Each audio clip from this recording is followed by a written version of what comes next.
Uranium తవ్వకాల్లో కూడా మీ ప్రమేయం ఉందని చెప్తారు. ఆపడంలో నా ప్రమేయం ఉంది. ఆపడంలో ఉందా లేకపోతే ఆపడంలో ఉంది. వాటిని తవ్వడంలో ఆపడంలో నా ప్రమేయం ఉంది. కావాలంటే మీరు ఎక్కడైనా వెరిఫై చేసుకోండి. మీరు అంటే బాలరాజు గారు ఇన్ని శుద్ధపూస కబుర్లు చెప్తున్నారు, కానీ మీ ఇంటికి వస్తే చెప్పులు విడిచి రావాలి, మొబైల్ డిపాజిట్స్ చేసి రావాల్సిన అవసరం ఉంది. ఎందుకంటే ఈ భూస్వామ్య ఫ్యూడల్ మెంటాలిటీ ఎందుకు వచ్చింది మీకు, ఒక దళిత వర్గాలకు సంబంధించిన వ్యక్తికి? పనికిరాని వెధవలు ఉంటారు కాబట్టి కొన్నిసార్లు కాన్ఫిడెన్షియల్ విషయాలు మాట్లాడాలనుకున్నా, లేకుంటే ఎవరికైనా ఏదైనా పర్సనల్ విషయాలను మనం చర్చించుకోవాలనుకుంటున్నా వాళ్ళు రికార్డ్ చేసి బహిర్గతం. ఎంతెందుకు మీరు గతంలో మీరు అంటే సెటిల్మెంట్లు చేసేవారు, ఎవరైనా వస్తే వాళ్ళని కొట్టేవారు, ఆ కొట్టిన విజువల్స్ తీసిందనే దాంతో ఫోన్లు డిపాజిట్ చేయించడం, అంటే చెప్పులు విడిచి రావాలనేది అది ఫ్యూడల్ మెంటాలిటీ కాదా? నాకు దైవభక్తి ఎక్కువ.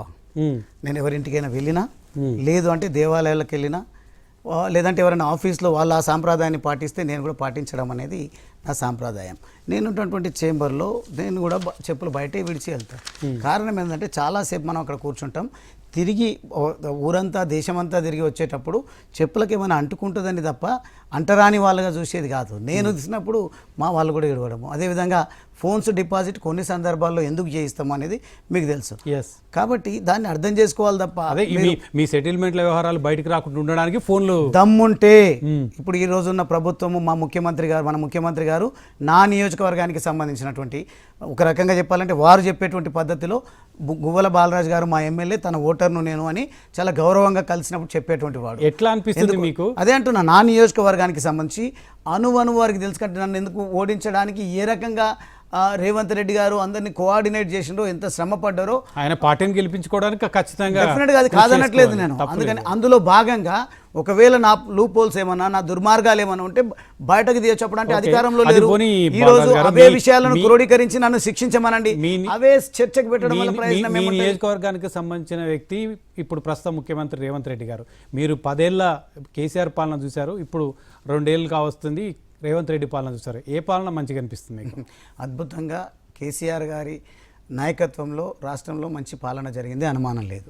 కానీ ఆ పార్టీలో మాత్రం ఉండరు. కానీ ఆ పార్టీ కూడా విడతల వారీగా ఒకసారి రైతాంగం పైన, ఇరిగేషన్ పైన, విద్య పైన దృష్టి సారిస్తాం, మొత్తంగా సకల సమస్యలను మేమే పరిష్కారం చేస్తామని 25 సంవత్సరాల ప్రణాళిక రూపొందించుకున్న సంగతి మాకు తెలియదు. చేస్తారు అనే ఆశతోనున్నాం, విశ్వాసంతోనున్నాం. కానీ చెయ్యరు అని నిర్ధారణకు వచ్చిన తర్వాత అక్కడే పడి ఉండడము సరైన పద్ధతి కాదని మాత్రమే బయటికి రావాలి. రేవంత్ రెడ్డి పాలన ఎట్లా అనిపిస్తుంది మీకు? రేవంత్ రెడ్డిది కూడా ఒక పాలన అనేది మీరు మొన్న చెప్పారు, ఒక ఆప్షన్ ఉంది, నేను బీజేపీలో ఏమి చేరడం లేదు, ముఖ్యమంత్రి స్థాయి వ్యక్తి కూడా నాతో కాంగ్రెస్కి సంబంధించిన వ్యక్తి మాట్లాడుతున్నారు, 2 ఆప్షన్లు ఉన్నాయి, ఏ ఆప్షన్ ఎంచుకుంటున్నారు? కాంగ్రెస్ ఆప్షనా, బీజేపీ ఆప్షనా? 2 కాదు 3 ఆప్షన్స్ ఉన్నాయి. ఇంకేం ఆప్షన్ ఉంది? 3వ ఆప్షన్, నేను ఏదైతే మా పార్టీకి రాజీనామా చేసి నేను బయటికి రావడం జరిగిందో, ఇతరులు వారి పార్టీలకు రాజీనామాలు చేసి రాజీనామాలకు సిద్ధమై ఉన్నటువంటి వాళ్ళు కూడా ఉన్నారు. కానీ మీరు రాజీనామా చేస్తే అచ్చంపేట నియోజకవర్గం కార్యకర్తలు కానీ నేతలు కానీ ఎవరు మీతో రాలేదు, రేపు హరీష్ రావు పోయి మీటింగ్ పెట్టుతున్నారు, పెద్ద ఎత్తున బీఆర్ఎస్ కార్యకర్తలు వస్తారని చెప్తున్నారు. ఎంతవరకు? ఎవరు రాలేదో కాదు, ఎవరు రాలేదనే సంగతి నేను చెప్తా. ఈరోజు ఎవరు ఈ 2 సంవత్సరాల పాటు కండువా కప్పుకొని నాతో పాటు కలిసి నడవనటువంటి వాళ్ళు బయటకు వచ్చారు. రీజన్ ఏంటంటే రేవంత్ రెడ్డి గారు వాళ్ళతో చాలా మంచిగా కోఆర్డినేట్ చేసిండ్రు. మా పార్టీలో ఉన్నట్టు కొంతమంది పెద్దలు వాళ్ళ స్వలాభాల కోసం వాళ్ళను కట్టడి చేసి బయటికి రానియకుండా చేసిండ్రు. స్వతహాగా వాళ్ళ స్వభావం కూడా ఫ్యూడల్ నేచర్ కాబట్టి నేను ప్రతి పౌరుని కూడా నేను స్వయంగా కలుస్తుంటే ఆ దళారీ వ్యవస్థను రూపుమాపిన కాబట్టి. హరీష్ రావు గారు రేపు వెళ్తున్నారు, 3 ఆప్షన్ ఏంటో చెప్పండి చివరిగా. అదే చెప్తా ఉన్నా, నేను ఎవరైతే తమ పార్టీల ఆలోచన విధానాలు నచ్చక నాలాగా నేను ఒక సామాజిక స్పృహ కలిగినటువంటి వాడిని కాబట్టి కొత్త పార్టీ దిశగా వెళ్తున్నారా? కొత్త పార్టీ దిశగా నేనైతే వెళ్ళను. ఒకవేళ వాళ్ళు కాంగ్రెస్ బీజేపీ కానప్పుడు ఇంకొక పార్టీ దేనికి వెళ్తున్నారు? డిఫర్ అవుతున్నటువంటి వాళ్ళు పార్టీ పెడతారేమో నాకైతే తెలియదు. కానీ డిఫర్ అవుతున్నటువంటి వాళ్ళు ఈ పోరాటాలు మనము పార్టీల ద్వారానే కాదు, పౌరులుగా, బాధ్యత కలిగిన పౌరులుగా మనం ఒక గతంలో ఉద్యమంలో మాదిరిగా జేఏసీ నిర్మించినట్టుగా ఈరోజు మనం ఉద్యమాలు చేద్దామంటే ఉద్యమానికి వాళ్ళతో కలిసి పనిచేయడానికి కూడా సిద్ధంగా ఉన్న 3వ ఆప్షన్. ఇవన్నీ కూడా 1-2 డేస్లో మీకు అన్నీ కూడా తెల్లమవుతాయి. ఇది గువ్వల బాలరాజు మనోభిప్రాయం.